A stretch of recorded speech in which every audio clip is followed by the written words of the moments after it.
네, 오늘도 이렇게 주일 예배로 나오신 우리 학생 여러분들 진심으로 감사드립니다. 우리 함께 사도신경으로 신앙 고백 드리겠습니다. 전능하사 천지를 만드신 하나님 아버지를 내가 믿사오며 그 외아들 우리 주 예수 그리스도를 믿사오니 이는 성령으로 잉태하사 동정녀 마리아에게 나시고 본디오 빌라도에게 고난을 받으사 십자가에 못 박혀 죽으시고 장사한 지 사흘 만에 죽은 자 가운데서 다시 살아나시며 하늘에 오르사 전능하신 하나님 우편에 앉아 계시다가 저리로서 산자와 죽은 자를 심판하러 오시리라. 성령을 믿사오며 거룩한 공예와 성도가 서로 교통하는 것과 죄를 사하여 주시는 것과 몸이 다시 사는 것과 영원히 사는 것을 믿사옵나이다. 아멘. 네, 다음으로 찬송가 438장 내 영혼이 은총 입어 함께 큰 목소리로 찬송 드리겠습니다.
네, 함께 큰 목소리로 찬송 불러주셔서 감사합니다. 오늘의 말씀입니다. 오늘 받으실 말씀은 누가복음 15장 22절에서 24절까지 말씀입니다. 제가 여러분들에게 읽어드리도록 하겠습니다. 오늘 받으실 말씀은 누가복음 15장 22절에서 24절까지의 말씀입니다. 제가 읽어드리도록 하겠습니다. 아버지는 종들에게 이르되 제일 좋은 옷을 내어다가 입히고 손에 가락지를 끼우고 발에 신을 신기라. 그리고 살찐 송아지를 끌어다가 잡으라. 우리가 먹고 즐기자. 이 내 아들은 죽었다가 다시 살아났으며 내가 잃었다가 다시 얻었노라 하니 그들이 즐거워하더라. 아멘. 함께 기도드리겠습니다. 하나님 감사합니다. 오늘도 이렇게 이 주일을 맞이하여서 주님 앞에 나올 수 있도록 인도해 주심 감사드립니다. 특히 오늘 또 어버이 주일을 맞이하여서 주님께 나아갈 때 하나님 저희가 주님의 그 깊으신 사랑을 깨달을 수 있도록 하시고 주님의 그 뜻에 맞는 저희의 삶이 될 수 있도록 또한 함께하여 주시옵소서. 예수님 이름으로 기도드렸습니다. 아멘. 네, 여러분들 반갑습니다. 오늘 이렇게 이 어버이 주일을 맞이하여서 이 자리에 나와주신 감사드립니다. 여러분들, 우리가 세상을 살아가면서 사람들은 보통 부모와 자식 간의 관계를 천륜의 관계라고 말하고 있습니다. 이 천륜의 관계라는 것은 하늘이 맺어준 그런 관계라는 뜻을 가지고 있다고 하는데요. 그래서 우리가 부모와 자식 간의 이 관계는 하늘이 맺어준 생명의 관계이기 때문에 우리 자식들은 부모님을 공경해야 하며 또 효도해야 한다고 가르치고 있습니다. 그것이 우리 여러분들과 또 포함해서 많은 자녀들이 일반적으로 가지고 있는 부모님들에 대한 생각인 것입니다. 근데 우리 기독교인들은 이제 이 천륜의 단계에서 더 나아가서 성경적으로 접근할 필요가 있습니다. 하나님께서는 이 10계명이란 것을 주셨는데 이 10계명 중 제5계명에 부모님을 공경하라, 부모를 공경하라 라는 것을 하나님께서는 말씀하고 계십니다. 그 이유는 부모님께서는 우리의 부모님께서는 하나님께서 주신 언약을 직접 받은 사람이고 이제 그 언약을 우리 여러분들 자녀들에게 전달해주는 그런 사명자로서의 역할을 가지고 있기 때문입니다. 이처럼 부모님들은 막중한 책임과 사명을 가지고 있는 존재이기 때문에 우리 자녀들은 부모를 공경할 줄 알아야 하는 것입니다. 그러나 우리는 살면서 사실 부모님의 참견을 무시하면서 또 부모님께 많은 반항을 하고는 합니다. 부모님의 그 조언은 마치 잔소리처럼 들리고 부모님의 그 참견을 무시한 채 부모님의 그 모든 것을 무시한 채 우리는 자식들은 멋대로 행동하려고 하는 것을 우리도 저도 또한 여러분들도 잘 알고 계실 것입니다. 이는 육체의 부모님인 우리 여러분들의 아버지와 어머니에게도 해당되는 말인 것은 분명하고 또 우리의 영적인 부모님인 하나님께도 적용된다는 것을 여러분들도 잘 아셔야 하는 것입니다. 오늘 본문, 오늘 누가복음 15장 11절에서 33절 이 말씀의 본문은 여러분들도 잘 아는 말씀입니다.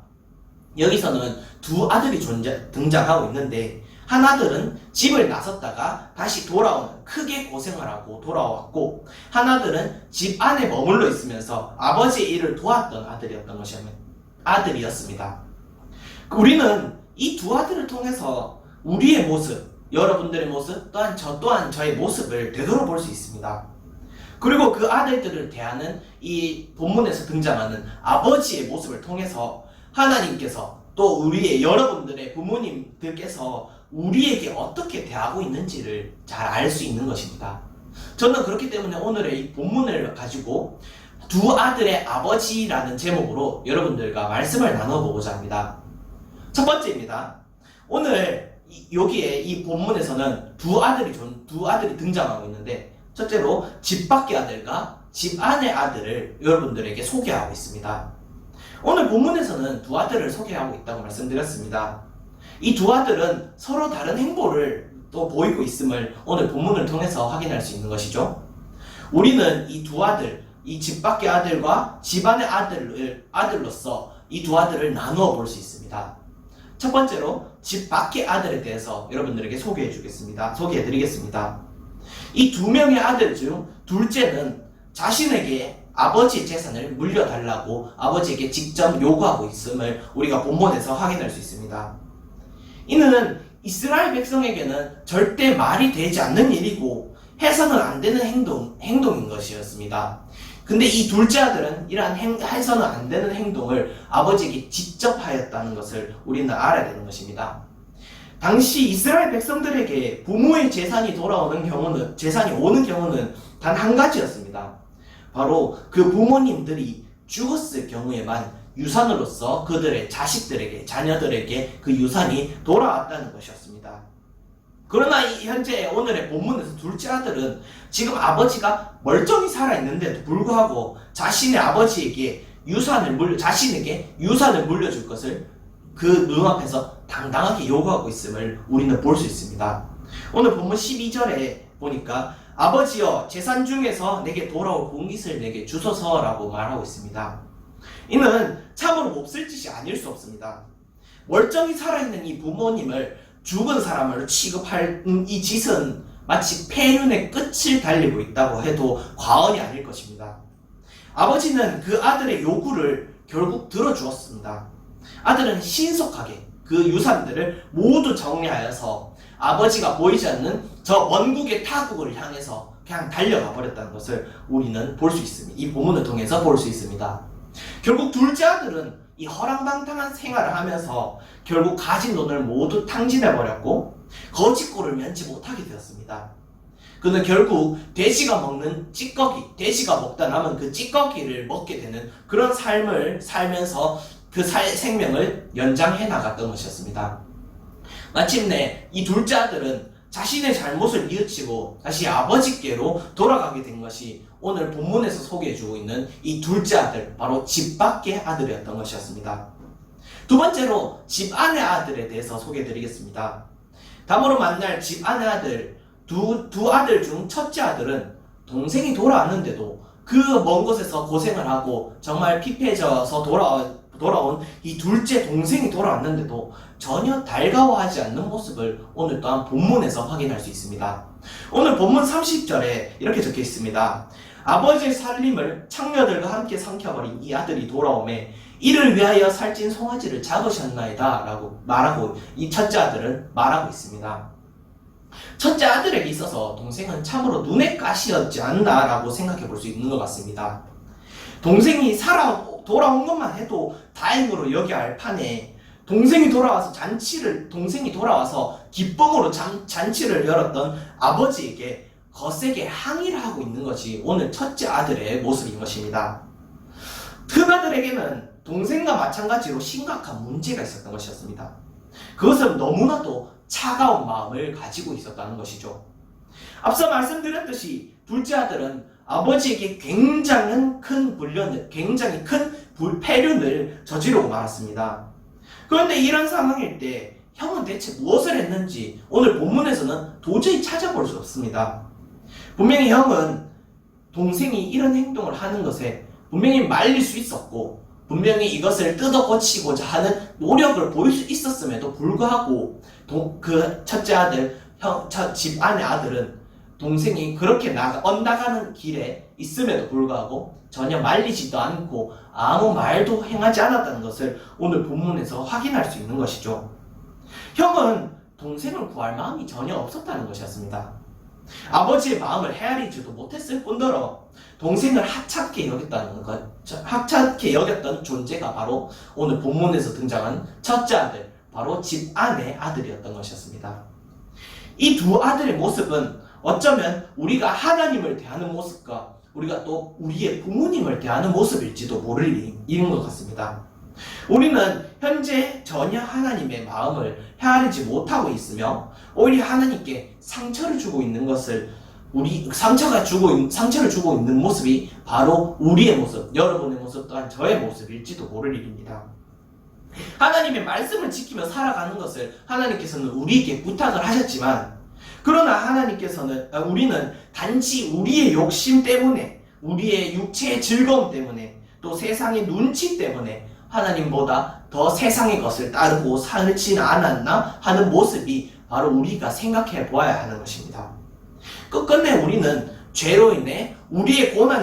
우리가 죄로 인해서 고난을 당해야만 다시 하나님께로 돌아와 용서를 구하는 모습을 우리는 살펴볼 수 있습니다. 오늘 본문 18절 19절에도 이렇게 적혀있죠. 내가 일어나 아버지께로 가서 이르기를 아버지, 내가 하늘과 아버지께 죄를 지었사오니 지금부터는 아버지의 아들이라 일컬음을 감당하지 못하겠나이다. 나를 품꾼의 하나로 보소서 하리라 하고 라고 기록하고 있습니다.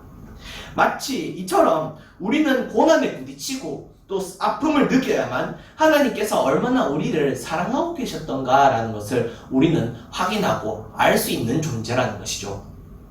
이는 마치 우리가 부모님께 하는 행동도 사실 우리가 부모님의 마음을 아프게 하는 행동을 많이 했을 수도 있습니다.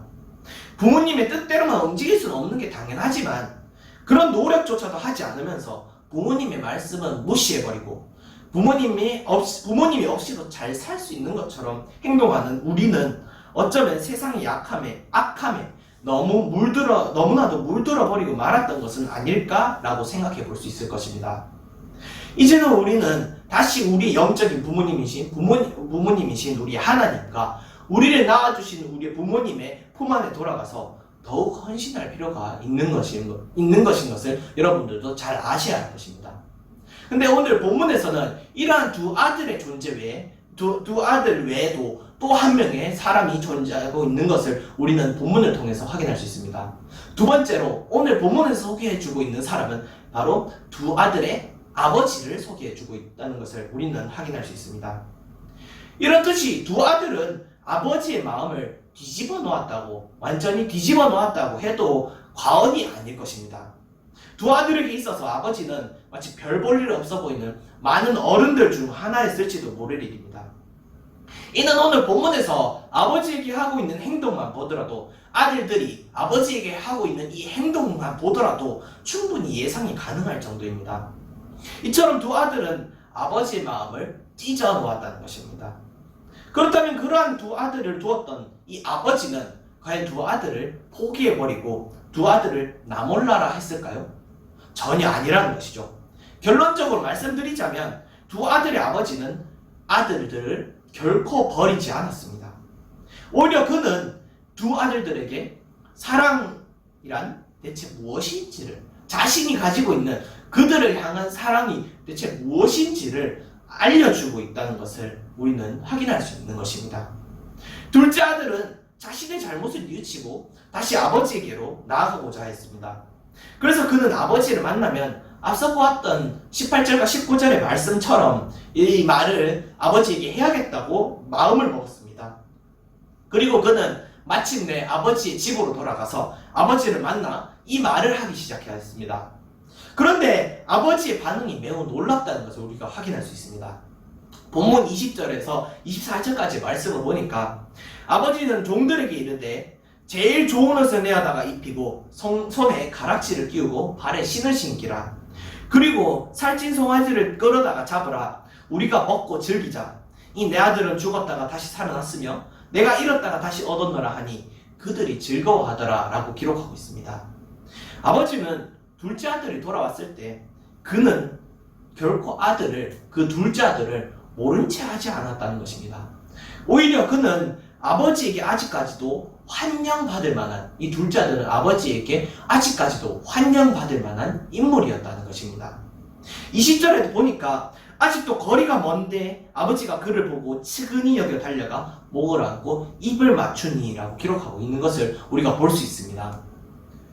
아버지는 아직까지도 자신을 내쳤던 이 둘째 아들을 끔찍이 아끼고 있었다는 것을 이 20절을 통해서 확인할 수 있었습니다. 아버지의 사랑에 있어서 둘째 아들의 행동은 결코 아무 문제가 없었다는 것이었습니다.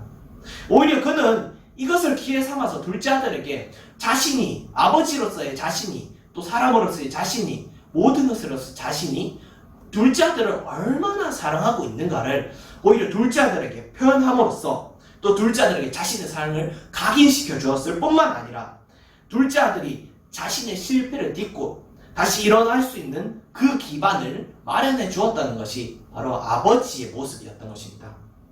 이는 첫째 아들에게도 마찬가지였습니다. 그는 첫째 아들의 이 거센 항의에도 불구하고 당하지 않고 왜 자신이 둘째 아들에게 이렇게 행동하였는가, 왜 둘째 아들이 돌아와서 잔치를 벌였는가에 대한 것을 오늘 첫째 아들에게 잘 설명해 주고 있습니다. 오늘 31절 32절에 너는 항상 나와 함께 있으니 내 것이 다 내 것이로되 이 내 동생은 죽었다가 살아났으며 내가 잃었다가 얻었기로 우리가 즐거워하고 기뻐하는 것이 마땅하다 하니라 라고 기록하고 있습니다. 아버지는 매우 타당한 이유를 대면서 첫째 아들이 결코 화낼 필요가 없다는 것을 상기시켜주고 있다는 것을 우리가 볼 수 있습니다. 그리고 아버지는 첫째 아들의 이 차가운 마음을 녹이고 있음을 우리는 볼 수 있는 것이죠.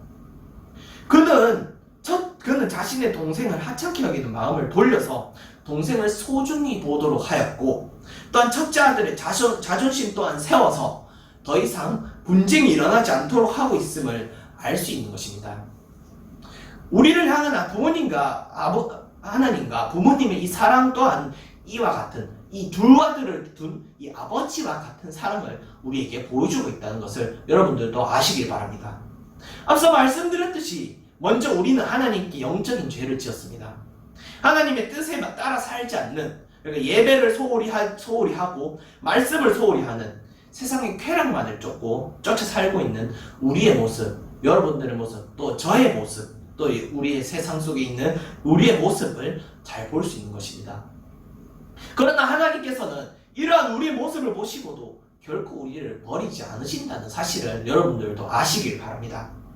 오히려 하나님께서는 우리가 다시 하나님께로 돌아올 때 그 이전에 받았던 그 복보다 더 큰 복을 내려주신다는 것을 여러분들은 잘 아시길 바랍니다.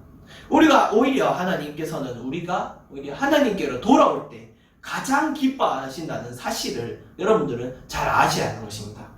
하나님께서는 이러한 잃어버린 영혼이 다시 자신에게 돌아올 때 가장 큰 은혜를 내려주십니다. 하나님께서는 죄로 인해 병들어 버린 우리 영혼을 다시 치료해 주실 뿐만 아니라 우리가 하나님의 자녀로서 행할 수 있는 그 모든 것을 행할 수 있도록 만들어 주시는 분이신 것을 여러분들도 아시기 바랍니다. 결코 우리는 그에게 버림당하지 않은 사실을 여러분들도 잘 아셔야 합니다. 우리가 하나님께로 다가가지 않으려 할 뿐, 하나님께서는 언제나 우리에게 다가와 주신다는 사실을 믿어야만 합니다. 여러분들은 하나님의 사랑을 잘 알고 있습니까? 하나님의 사랑을 잘 믿고 있습니까?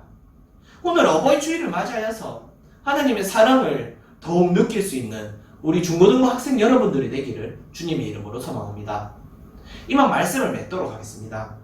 흔히 오늘의 본문을 두고 돌아온 둘째 아들의 초점을 맞추고 이야기를 진행합니다. 이 또한 맞는 얘기지만, 그러나 오늘 본문에서는 이 둘째 아들보다 더 중요한 인물이 있다는 것입니다. 바로 두 아들을 둔 아버지가 바로 매우 중요한 인물인 것이죠. 아버지는 결코 아들들을 버려두지 않았습니다. 그는 언제나 아들들의 모든 것을 걱정하였고 언제나 두 아들 생각을 하면서 잠을 뒤척였을 것입니다. 바로 우리의 영적인 부모님과 또 우리의 영적인 부모님인 하나님과 우리를 낳아주신 우리의 부모님과 같이 말입니다. 오늘 어버이 주일을 맞이하여서 우리는 두 부모님에 대해서 보고자 합니다. 우리를 향한 그 끝없는 사랑을 생각해 봅시다. 우리를 위해 눈물을 흘려주시면서 우리에게 항상 웃음을 지어주시는 부모님을 생각해 봅시다. 나의 영혼을 회복시켜 주시는 하나님과 부모님께 감사해 봅시다. 오늘 에베소서 6장 1절에도 이렇게 말씀하고 있습니다. 자녀들아, 주 안에서 너희 부모에게 순종하라. 이것이 옳으니라 라고 기록하고 있죠.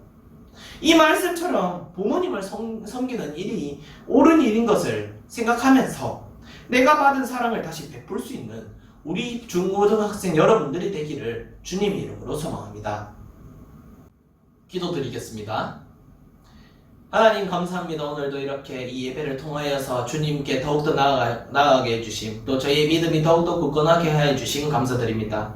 하나님, 저희는 참 연약하여서 하나님의 품을 떠나서 하나님의 마음을 너무나도 찢어 놓아버렸고 하나님을 떠나서 저 먼 곳에서 정말 죄를 지으면서 허랑방탕한 생활을 하면서 저희의 믿음을 모두 탕진해버리는 저희의 삶의 모습을 저희가 회개합니다.